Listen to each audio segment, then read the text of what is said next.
दो लोग हैं, समझ लीजिए।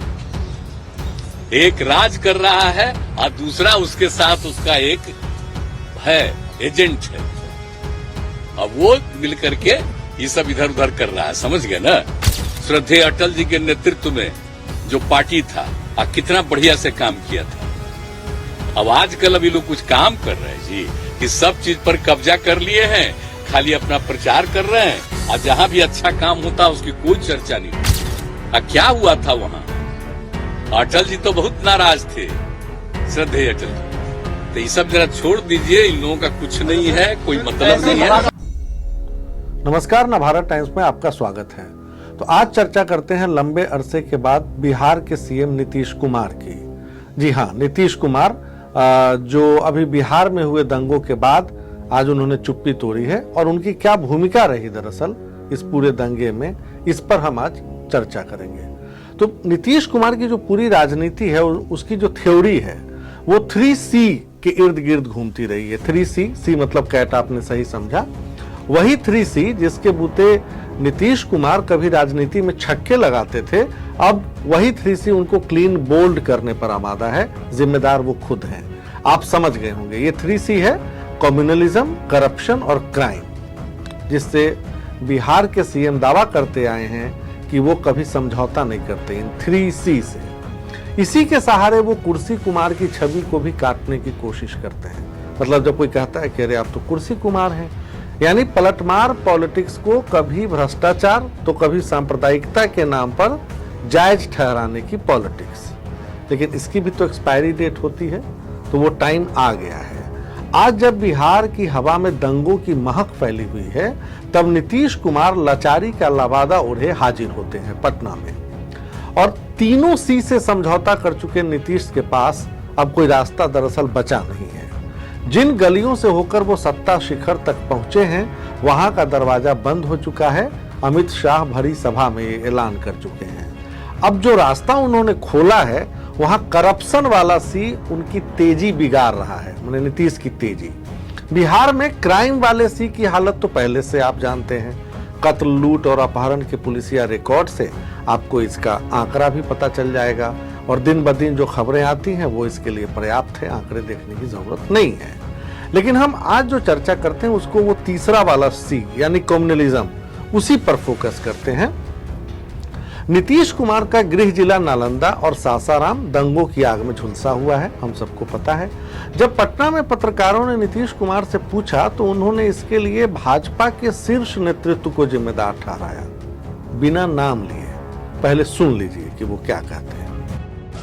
दो लोग हैं, समझ लीजिए।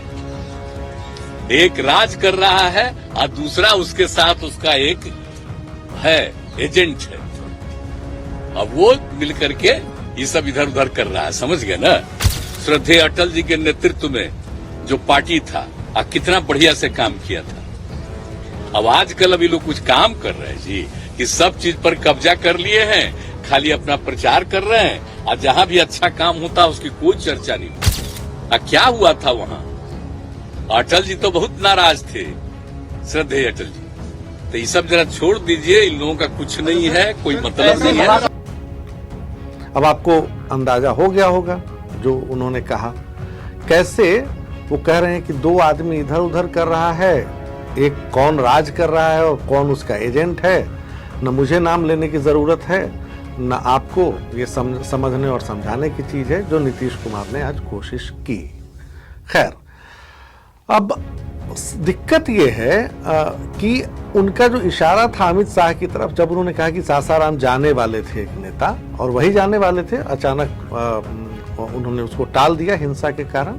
और फिर अचानक नीतीश कुमार जो है वो श्रद्धेय अटल बिहारी वाजपेयी की याद आती है उनको। आपने देखा वो उस राजधर्म जिसका जिक्र गोधरा के बाद उन्होंने गुजरात के सीएम नरेंद्र मोदी के लिए किया था, उसका वो जिक्र कर रहे थे। अब बताइए, ये वही नीतीश कुमार हैं जो लालू से जब जब झटका खाते पटना में, तब तक भागकर दिल्ली में जाते। 90 में के दशक में और 2005 तक भाजपा क्या करती? उनको केंद्र में मंत्री बनाती। वो गोधरा के समय भी वो वाजपेयी सरकार में मंत्री थे। आज जिस राजधर्म की याद दिला रहे हैं, तब क्या 3C का C सुस्त पड़ गया था? अगर हिम्मत थी तो रामविलास पासवान की तरह 2002 में ही कैबिनेट से इस्तीफा दे देते। हिम्मत थी तो एनडीए से अलग हो जाते। नहीं, जनाब की नजर तो थी पटना में, जहां 2005 से पहले कोई वैकेंसी नहीं थी तो इंतजार करना था। इसलिए रामविलास समय समय पर नीतीश को आईना दिखाते रहे। आपको याद होगा जब 2010 के बिहार विधानसभा चुनाव में नरेंद्र मोदी के पटना आने पर नीतीश ने न्योता वापस ले लिया था और गुजरात सरकार को बाढ़ राहत का चेक लौटाया था, तब रामविलास पासवान ने कैसे नीतीश की नौटंकी, कथित तौर पर उन्होंने कहा था, मैं नहीं कह रहा हूं, नीतीश की नौटंकी पर कई बयान दिए थे। खैर, गुड़ खाएं और गुलगुले से परहेज की राजनीति चलती नहीं है। नीतीश कुमार जी, जिस मोदी के नाम पर आप 2013 में एनडीए से अलग हुए, तब क्या हुआ था?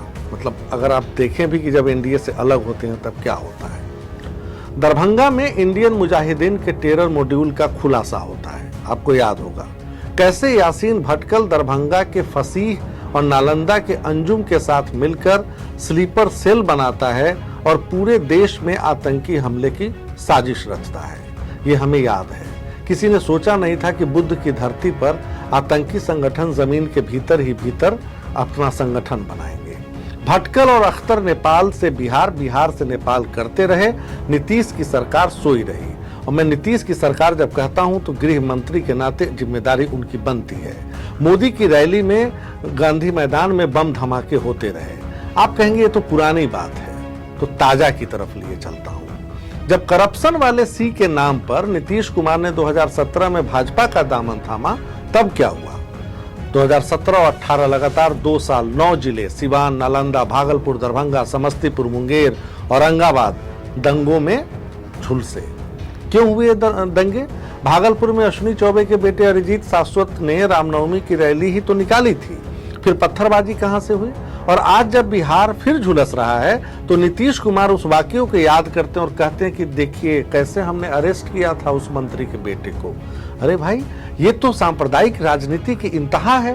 गोधरा हो या भागलपुर, कुर्सी बची रहे इसलिए आपने समझौता किया, आप यही कहना चाह रहे हैं? और सनद रहे 2005 से 2023 तक, एक बार फिर बताऊं, नीतीश कुमार खुद राज्य का गृह विभाग संभालते रहे हैं। लॉ एंड ऑर्डर की जिम्मेदारी से फिर कैसे दूर भाग सकते हैं नीतीश कुमार? सवाल तो उन पर बनेगा और सवाल उन पर उठेगा। और 2022 में फिर एक सी का बहाना बनाकर नीतीश कुमार करप्शन वाली सी की गोदी में बैठ गए। आप समझ गए होंगे। भाजपा के साथ लड़कर जब सीएम बने तब भाजपा ने गृह मंत्रालय की मांग की 2020 में, इस पिछले चुनाव में। लेकिन मोदी के लक्ष्मण के बाण से घायल नीतीश एक सशंकित राजनेता के तौर पर बच गए थे जब रिजल्ट आया तो, लिहाजा उन्होंने मना कर दिया। और तब क्या क्या हुआ 2020 के बाद, जब वो गृह मंत्री हैं और सीएम भी रहे? 2021 में होता है Darbhanga blast. Darbhanga railway station पर ब्लास्ट से जो जानकारी निकली वो चौंकाने वाली थी। सीधे तौर पर लश्कर के तार जोड़ते हैं। अरेस्ट हुए इमरान और नासिर को अब्दुल करीम टुंडा ने पाकिस्तान में ट्रेनिंग दी थी। इरादा देश भर में ब्लास्ट का था। और तार कहां जुड़ता है? Darbhanga. 2022 popular front of India का फुलवारी शरीफ मॉड्यूल। ये तो बहुत ताजा है, अगर आप बहुत पुराने में यकीन न रखते हो। कैसे नीतीश कुमार की जो तुष्टीकरण की पॉलिटिक्स है वो जारी रहती है, बीजेपी के साथ भी, बाद भी। बेतिया के मौलवी असगर अली, झारखंड से आए मोहम्मद जलालुद्दीन और अतहर परवेज ने पीएम मोदी की रैली में हमले की साजिश रची थी। जो सबूत हाथ लगे फुलवारी शरीफ में वो दिल दहलाने वाले थे। गजबाए हिंद के मकसद को कामयाबी दिलाने की रणनीति पटना में बनाई जा रही थी। ये ट्रेनिंग दी जा रही थी कि अगर मुसलमानों की जनसंख्या का 10% एकजुट हो जाए तो डरपोक बहुसंख्यकों को हराया जा सकता है। ये हो रहा था नीतीश कुमार की नाक के नीचे, सीएम हाउस से महज कुछ किलोमीटर की दूरी पर। आइए कटिहार मॉड्यूल पे। आपने देखी होगी खबरें कि कैसे कटिहार से लगातार बांग्लादेश और अफगानिस्तान के नागरिक पकड़े गए हैं। क्या कर रहे थे? फेक करेंसी की डील कर रहे थे। फेक करेंसी जो एक तरह का जिहाद है, फिनेंशियल जिहाद, भारत के खिलाफ आईएसआई ने छेड़ा हुआ है।